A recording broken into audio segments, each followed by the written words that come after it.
What up, folks? It's your pal, Coach Vino, and this is the Glass Half Full podcast where we turn setbacks into comebacks. Let's go.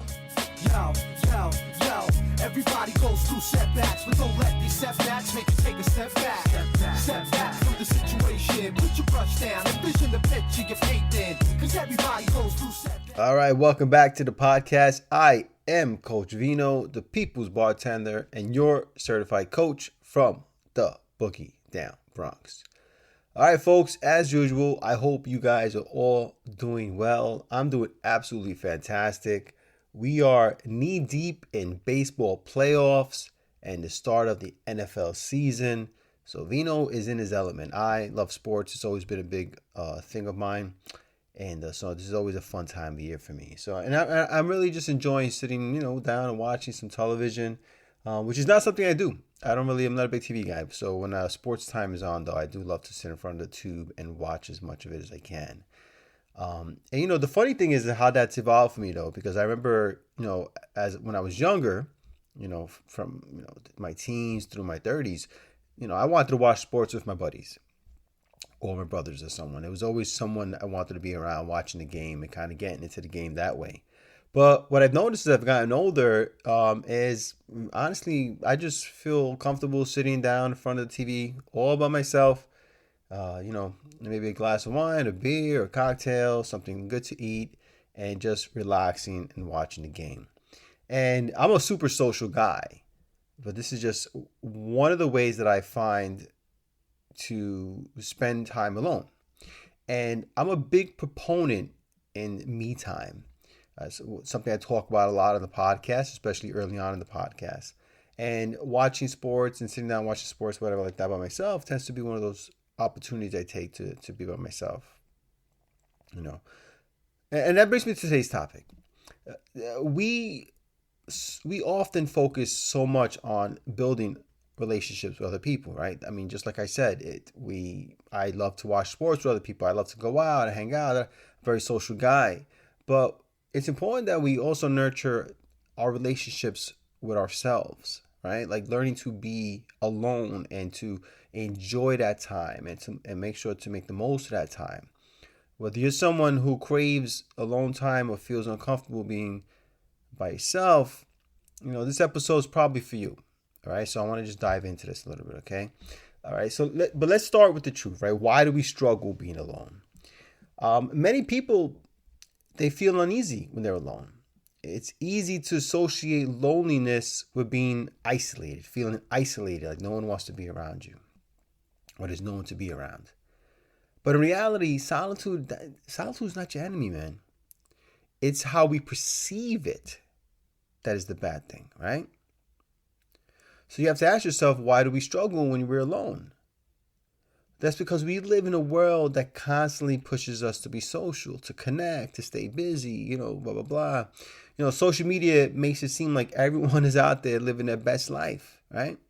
Surrounded by their friends, their family, and all kind of adventures, right? And we find ourselves in moments of stillness. It feels like something must be missing, right? What's the phrase? FOMO. And another reason could be the discomfort of facing our inner thoughts. Being alone means, we have to confront what's going on in our heads, right? If our fears, our insecurities, or maybe our unprocessed emotions. It's no wonder that we often try and, distract ourselves when we're alone with our TVs, with our phones, or with anything that could just help fill that silence. But avoiding time with ourselves, that can actually keep us disconnected from who we truly are. This is why it's important to purposefully try to spend time by yourself. All right, and use that time productively. What are the benefits of enjoying your own company, right? There's so many. Now let's flip the script. What if I told you that learning to enjoy your own company is one of the best gifts you'll ever give yourself? I know for me, it's a huge gift. You guys know I take my Columbus Day weekend trips every year by myself, and I go to Cooperstown. And I just, as I said earlier on, a huge sports fan, and baseball is my favorite sport. And I go up to Cooperstown, New York, and I just go check out the museum, and I go eat at the restaurants and walk around and meditate by the lake, and I just chill at night. I go have a drink at the bar and watch the ball games, the beginning of the playoffs. And I stay by myself, and sometimes I end up talking to somebody at the bar. But either way, I'm with myself. I'm enjoying the time by myself. I process a lot of what's going on in my life, whether it's kind of figuring things out with my family or with the coaching business or with the cocktail stuff on YouTube, just trying to process all of it.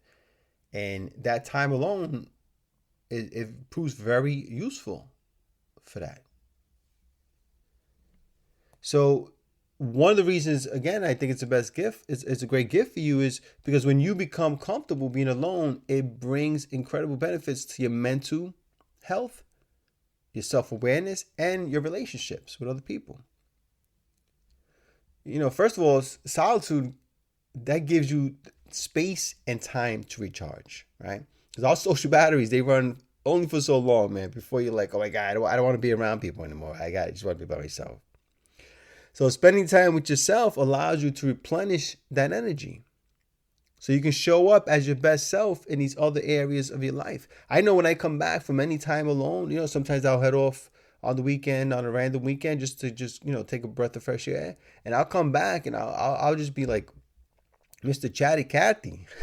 And I already can't shut up. You know what I'm saying? So you can imagine when I come back, having, spent a couple days with myself, and I just can't wait to see my family and hang out with my pals and, head back to the office and stuff and see my clients, you guys, it's just really, it helps you to just kind of, that recharging, it's helpful, man.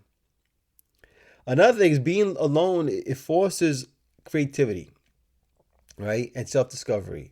Without the noise and the input from all these other things going on in life, you get to tune in on your inner voice. And you could pursue passions, hobbies, or even just explore your own thoughts, right? It's in this solitude where some of your most powerful ideas and breakthroughs are going to occur. I know mine have. Think of great artists, right? And writers and entrepreneurs. They spend so much time alone creating their best work. Because when you're by yourself, it gives you an opportunity to get rid of the distractions and focus in on the things that are going to help you best perform. And, one more thing that really I think is probably the most important is learning to enjoy your own company. It strengthens your self-worth. When you sit comfortably by yourself, you realize that you don't need external validation to feel good, to feel whole. You become more secure in who you are. And that confidence irradiates into your relationships. You stop depending on others to fill your emotional needs, and you'll ask less of the relationships that you're in, right? And it ultimately makes you easier to be around. So let's talk about some tips so you can learn to enjoy your own company a little bit better, right? Well, here's a few practical tips, right? Number one, start small. You don't need to jump into long stretches of time here, guys. That could be very overwhelming. I know I tell you I take my 3-4 day trips myself, or the long weekends, You don't got to start there. Start with 10-15 minutes a day. And use this time to do something you enjoy, to read a book, to journal, or just to sit quietly and reflect. And I got to talk more about journaling at some point on this podcast. I think it's something that can help a lot of you guys. But yeah, just take a few minutes by yourself. I love to take walks. I take a lot of walks by myself. And frankly, it really makes a big difference for my mental health for the day. And it can for you too. Another thing is get comfortable with silence. Instead of always filling the voids, right, of quietness and loneliness with background noise, just practice sitting in the silence. And I'm not talking about meditating. I'm talking about just when there's nothing going on, just be comfortable with that. Now, it might feel uncomfortable at first, but over time, you'll notice how peaceful it becomes. Silence gives your mind time to breathe, right? Another thing to do is to engage in solo activities.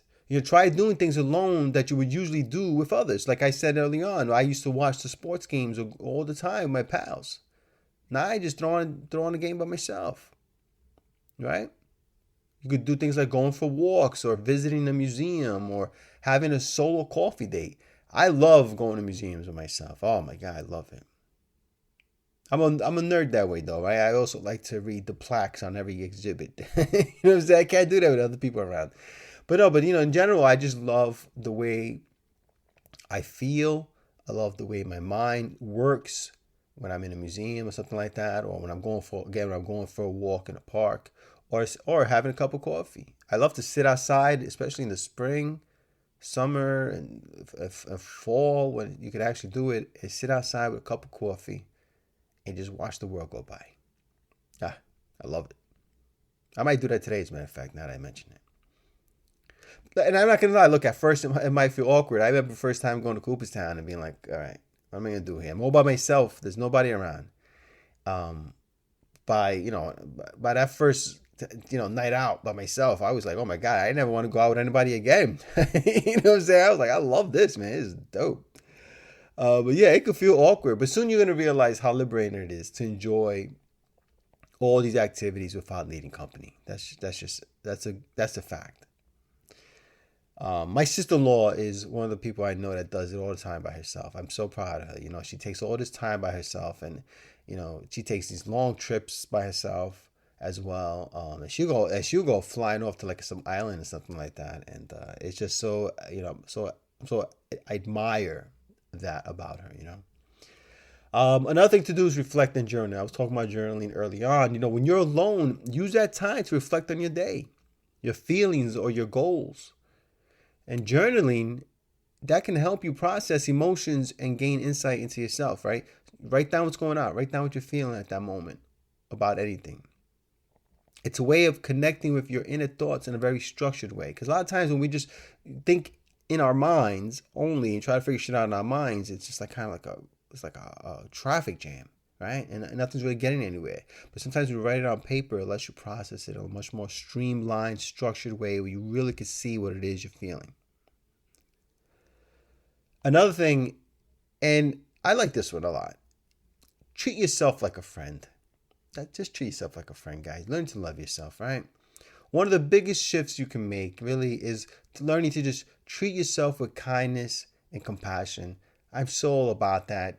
I lived a life where things were tough, difficult, and it was really hard to get positive feedback from the outside world. And I needed to learn to love myself and have compassion for myself and be kind to myself.